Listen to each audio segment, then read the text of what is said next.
చెల్లి ఉంది, ఒకసారి మాట్లాడదాం. చందు ఎప్పుడు మాట్లాడినమ్మా చివరి? లాస్ట్ 9:38కి పొద్దున మాట్లాడానండి నిన్న. అంతే. లక్కడి కబుల్కి వెళ్తున్నాను, పవిత్ర వాళ్ళ ఇన్సూరెన్స్ అదే పిల్లలకి లైఫ్ ఇన్సూరెన్స్ ఏదో చేపిస్తాను వెళ్ళినాడు. పని అయిపోయినాక వస్తా అన్నాడు.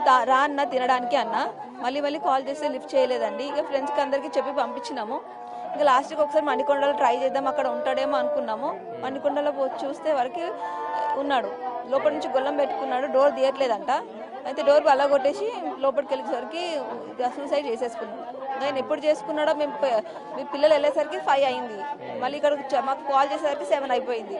అప్పటికి బాడీ టైట్ అయిపోయిందంట. ఇన్స్టాగ్రామ్ లో కూడా ఏదో వీడియో పెట్టిందంట పవిత్ర దగ్గరికి వెళ్తున్నాను అని అన్నాడు. కానీ మేము అంతా ఆ మాట కూడా అన్నాము, నేనేం పిరికోని కాదు, నేనేం అట్లా చేయను అని చెప్పినాడు. మళ్ళీ చేసిండు. ఎందుకమ్మా ఎప్పటి నుండి మధ్యలో ఇంట్లో ఉండేవాడు, ఇక్కడే ఉండేవాడు మణికొండలో పవిత్ర? అప్పుడప్పుడు వస్తూ ఉండే పోతూ ఉండే. మామూలుగా ఆమె చనిపోయినప్పటి నుంచి డిప్రెషన్కి వెళ్ళిపోయినాడు.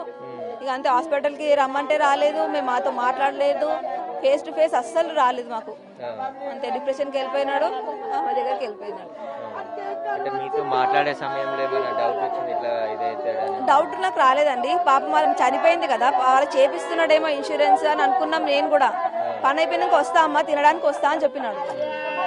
ఎట్లా ఉంటుండే చందు కుటుంబ సభ్యులతో? అందరితోటి బాగుంటాడు అండి, అందరితోటి బాగుంటాడు, మంచిగా ఉంటాడు. ఒక మాట ఎవరిని అన్నాడు, చాలా బాగుంటాడు. ఆ పరిచయం అయినప్పటి నుంచి ఇదంతా అయిపోయింది. అంతే.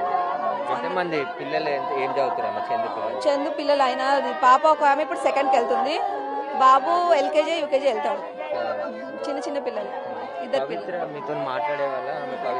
లేదు, నాకు కాంటాక్ట్ లో లేదా. సంథింగ్ సీరియల్ యాక్టర్ అంతే.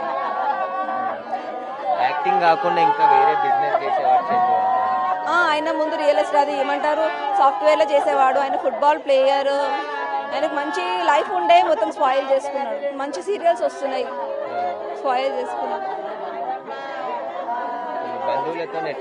అందరితోటి మంచిగా ఉంటాడు, ఫ్రెండ్స్ తోటి కూడా చాలా మంచిగా ఉంటాడు. ఫ్రెండ్స్ కి ధైర్యం చెప్తాడు ఆయన. కానీ ఆయన ఇట్లా చేస్తుంటే అసలు ఇప్పటికీ నమ్మబుద్ధి అయితే లేదు. ఆయన సూసైడ్ చేసుకున్నాడు అంటే, పక్కన ఎవరో సూసైడ్ చేసుకుంటేనే ఆయన బెదిరించి గుంజినాడు. కానీ ఇప్పుడు ఈయన సూసైడ్ చేసుకుంటే అసలు నమ్మబుద్ధి అయితే లేదు.